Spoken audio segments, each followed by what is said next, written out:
AITA for finally snapping at my sister's chosen one joke after 20 years. My sister spent our entire lives calling herself Dad's chosen one, a joke everyone loved but I secretly hated. At a family dinner, after one too many times hearing it, I finally snapped and said the one thing I knew would shatter her perfect world. Now my entire family thinks I'm a monster, but I'm wondering, was I the villain? Or just the one who finally told the truth? The hum of the upscale cocktail bar was a low, sophisticated thrum, a soundscape of clinking glasses, murmured conversations, and the soft thud of a bass line from a hidden speaker. It was supposed to be a nice night, a civil night, a let's welcome the new girlfriend night. But the moment I saw the familiar, smug tilt of my sister Penny's head, I knew civility was on the menu, and it was about to be sent back to the kitchen. We were all there, my older brothers Mark and Ben with their respective partners, my boyfriend Liam a solid, calming presence at my side, and Penny holding court as if the leather booth were her throne. The newcomer was Chloe, Ben's girlfriend of 4 months, who was still in the wide-eyed, trying to impress the family phase. She was laughing a little too brightly at everything, and Penny was eating it up. I'd already had 2 old fashions. The bourbon was a warm, defiant glow in my chest, a necessary shield against the evening's inevitable trajectory. Liam had squeezed my knee under the table after the first one, a silent question in his eyes. "You okay?" I just nodded, forcing a smile. I could handle this. I was an adult, for God's sake. A 28-year-old architect with a 401k and a thriving aloe vera plant. I could survive one family gathering. The trigger, as always, was a seemingly innocent comment. Ben was teasing Mark about his receding hairline. "Seriously, man, you're starting to look like Dad in that wedding photo from the 90s. Mark ran a hand over his scalp, grinning. "Hey, at least I got his height to go with it. You're the one who got stuck with Mom's short legs." It was harmless, this familiar ritual of mapping our genetics. We all did it. Ben had Dad's stubbornness, I had his green eyes, Mark had his build. It was a way of connecting, of weaving our threads into the family tapestry. And then, as predictably as the tide, Penny leaned forward, her champagne flute catching the light. "It's so funny," she said, her voice a melodic chime that set my teeth on edge. I didn't get any of Dad's looks or his temper, or his weird obsession with perfectly grilled steak. She paused, letting the anticipation build. Chloe was watching her, captivated. I didn't get anything from him except his last name. She let the silence hang for a beat, a practiced showwoman. "Because I'm the chosen one." The table erupted. Mark snorted into his beer. Ben clapped his hands together with a loud laugh. Even Chloe giggled, though she looked slightly confused. Liam stayed quiet, his hand finding my back, rubbing slow, comforting circles. But inside me something snapped. It wasn't a clean break. It was a frayed rope finally giving way after years of relentless friction. The chosen one. The phrase echoed in my skull, mingling with the bourbon and 2 decades of repressed irritation. I saw the scene not as it was, a family sharing a tired-in joke, but as a series of painful memories, projected like a film against the dark wood of the bar. Memory 1. I am 10 years old. It's Father's Day. My brothers and I have spent weeks secretly building a birdhouse in the garage with Dad, our hands covered in glue and splinters. It's our gift to him, a symbol of our shared time. When we present it, his face lights up. "Boys, Sarah, this is incredible. We'll hang it up today." Then Penny, 16 and effortlessly cool, saunters in. She hands him a store-bought tie, still in its plastic box. "Happy Father's Day, Dad," she says, and he pulls her into a one-armed hug, his eyes misty. "The chosen one brings me a tie," he booms, kissing her forehead. "Look at this, kids. Your sister knows how to treat a man." The birdhouse, our clumsy, heartfelt offering, sits on the table, forgotten.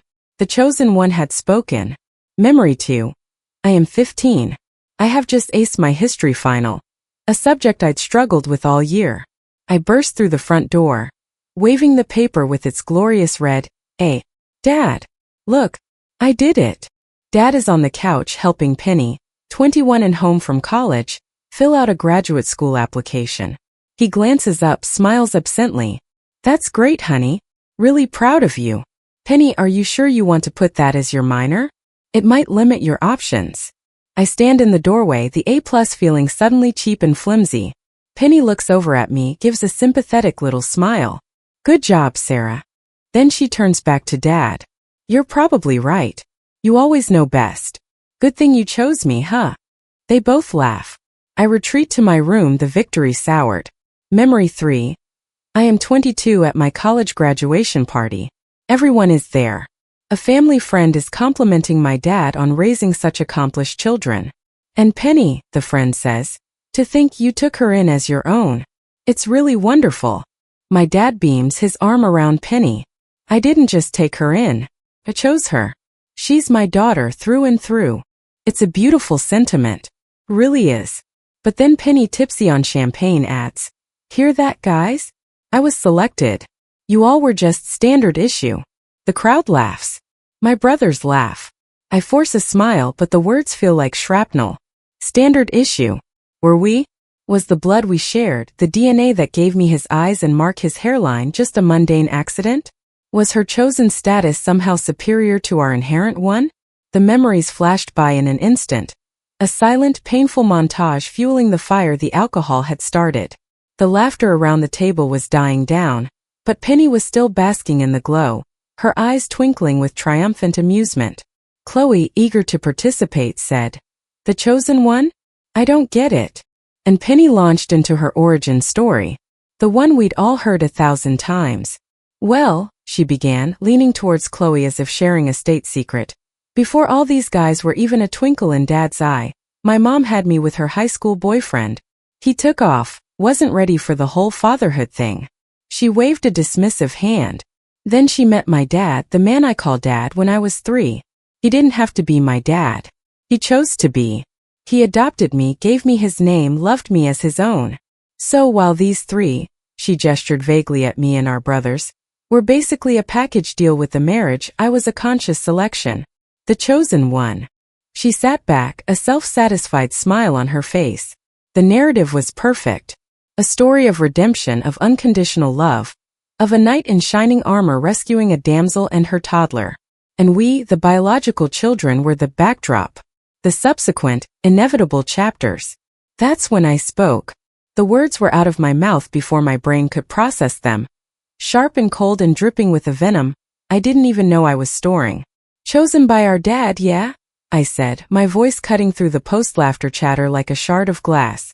But you weren't chosen by your first dad, huh? The effect was instantaneous and absolute. The smile melted off Penny's face, replaced by a look of such raw, unguarded hurt that for a split second, I felt a lurch of horror. Her eyes welled up, glistening in the moody bar light. The confident woman of a moment before was gone, replaced by a vulnerable little girl who'd just been reminded of her deepest, most fundamental rejection. The table went dead silent. The ambient noise of the bar seemed to swell, rushing in to fill the vacuum our conversation had left behind. Mark was the first to find his voice. Sarah, he hissed, his tone low and furious. What the hell is wrong with you? Ben just stared at me, his mouth agape in disbelief. That was, Jesus, Sarah. Uncalled for. Even Chloe, the stranger in our midst, was looking at me with a mixture of shock and pity, her hand flying to her mouth. That look, the one that said, You are a colossal de Chicano, was somehow the worst of all. My own heart was hammering against my ribs. The warm defiance of the bourbon had curdled into a cold, sickening shame. But my pride, stung and defensive, doubled down. This story is just getting old, I said, my voice trembling slightly. We've all heard it 1,000 times. And it's a little ridiculous. We get it, Penny. You're special. Liam was already on his feet, pulling out his wallet and throwing a couple of bills onto the table. Okay, he said, his voice firm and final. We're leaving. Now. He took my arm, his grip unyielding. I didn't protest. I let him guide me out of the booth, through the gauntlet of my family's disgusted stares. I didn't look back at Penny. I couldn't. The image of her shattered expression was already burned onto my retina. The Uber ride home was a tomb on wheels. Liam didn't say a word. He just stared out the window, his jaw tight. The silence was a punishment far worse than any shouting could have been. My phone started blowing up before we even reached our apartment. First, a text from my mom. I cannot believe what you said to your sister. Call me. Now. Then my dad. Deeply disappointed and angry, Sarah. That was a cruel and low blow. We need to talk. Mark. You ruined the whole night. You owe Penny a massive apology. Ben. What is your problem? You need to get over this weird jealousy thing you have with Penny. It's pathetic. Jealousy. That was their read on it. That my entire life, my reaction to Penny's chosen one narrative was just simple petty jealousy. It was so much more complicated than that. It wasn't that I wanted to be adopted. It was that her story seemed to deliberately diminish our story. It created a hierarchy of love where hers was earned, and therefore more valuable, and ours was obligatory and therefore less. I spent the next 2 days in a state of miserable anxiety. Called in sick to work. I couldn't eat. Liam was civil but distant, giving me the space to stew in my own consequences. Finally, on the second night, he sat down next to me on the couch where I was buried under a blanket. Talk to me, Sarah, he said, his voice softer now. What was that? I've never seen you be so intentionally cruel. The dam broke. I told him everything. Not just about the bar but about the lifetime of tiny paper cuts. The Father's Days, the graduations, the way our dad's face seemed to shine just a little brighter for Penny. I explained that the chosen one joke wasn't just a joke to me. It was a mantra that reinforced a family dynamic where Penny was the sun, and we were the planets in her orbit. It's not that I think Dad loves her more. I choked out, tears finally streaming down my face. It's that she acts like his love for her is better, more noble, because he chose it. Like his love for us is just a default setting, and everyone just goes along with it. They all laugh. And for 1 second I just wanted her to know what it felt like to not be chosen. To be discarded. Liam really listened. He pulled me into a hug. I get it, he murmured into my hair. I do. It's been a festering wound for you for years. But honey, you didn't just clean the wound. You poured acid in it. What you said, you went for the jugular. You targeted the one insecurity, the one original pain point that her entire chosen one identity was built to protect her from. And I knew he was right. I had become the villain in her story. The wicked stepsister who confirmed her deepest fear. That she was, at her core, unchosen. A week passed. The texts had stopped, replaced by a frosty silence from my family. I knew I had to face the music. I had to see Penny. I drove to her apartment on a Sunday afternoon, my stomach in knots. I didn't call ahead. If I did, she'd just tell me not to come. She opened the door looking tired. She was wearing sweatpants and an old college hoodie, her hair pulled back in a messy bun. The usual polished veneer was gone. Sarah, she said, her voice flat. What do you want? Can I come in? Please. She hesitated, then sighed and stepped aside. Her apartment was usually immaculate, but today there were a few dishes in the sink, a blanket crumpled on the couch. It was the apartment of someone who was sad. I came to apologize. I started, my words feeling inadequate. What I said was unforgivable. It was cruel and I was wrong. There's no excuse. I was drunk and angry and I lashed out in the worst way possible. I am so sorry, Penny. She didn't say anything. She just crossed her arms and leaned against the kitchen counter, waiting. My apology hung in the air, seeming to do nothing to dissolve the tension. It's just, I continued, my voice breaking. That joke. You're chosen one thing. You have no idea what it's felt like for me my whole life. Her eyes, which had been fixed on the floor, snapped up to meet mine. What has felt like? This. I gestured vaguely between us. This narrative that you're the special one. That Dad's love for you is this incredible conscious act, while his love for us is just biological happenstance. Don't you see how that makes us feel? Like we're second best? Like our place in the family is just a given, but yours is a triumph. Penny stared at me, and for the first time, I saw not anger but genuine earth-shattering confusion. What are you talking about? The joke, Penny. The chosen one. For 25 years. Every time you said it, it was like you were putting us down. Elevating yourself. She pushed off the counter, her face a mask of disbelief. You think that's what that was about? You think I was putting you down? Weren't you? What else was it? Dad was stuck with you guys, but he chose me.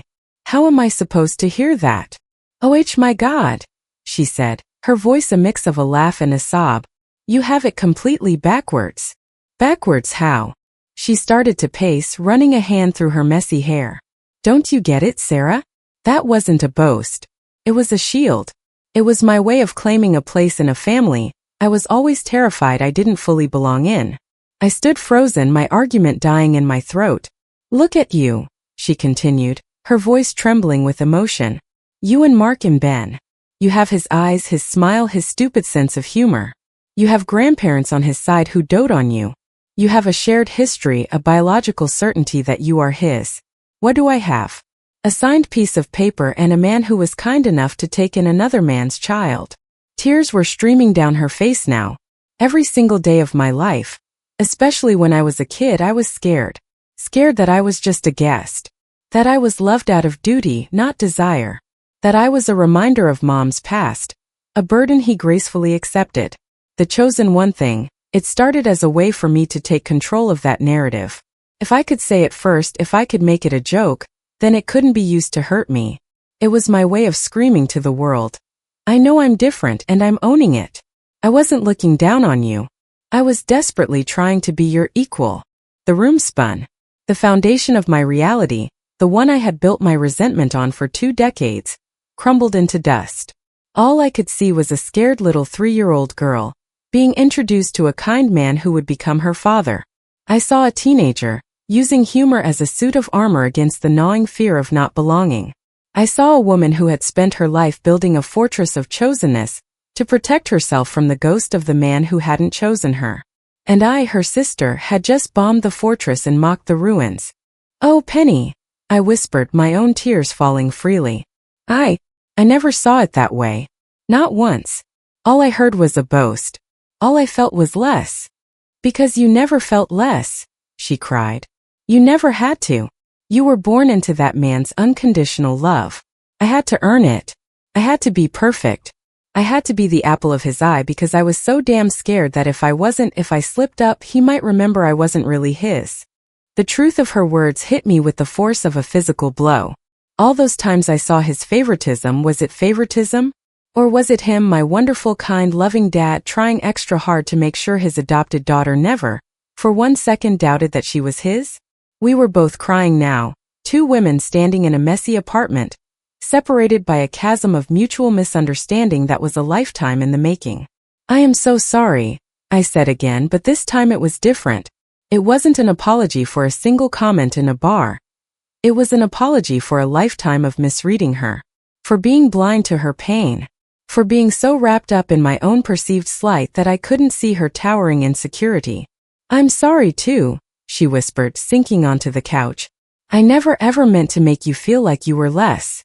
I was so busy trying to convince myself I was enough, I didn't think about how my way of coping was affecting you. I thought you were all in on the joke. I thought you all knew how lucky I felt to be with you. I sat down next to her, leaving a careful space between us. We are the lucky ones, Penny. You're our sister. You're my big sister. And I love you. I've been such an idiot. She looked at me, her eyes red-rimmed but clear. What you said, it was my worst fear spoken out loud. The one thing I've spent my whole life running from. I know, I said, my voice thick with regret. And I will spend as long as it takes making it up to you. I promise. We didn't hug. Not yet. The wound was too fresh, too deep. But we talked. For hours.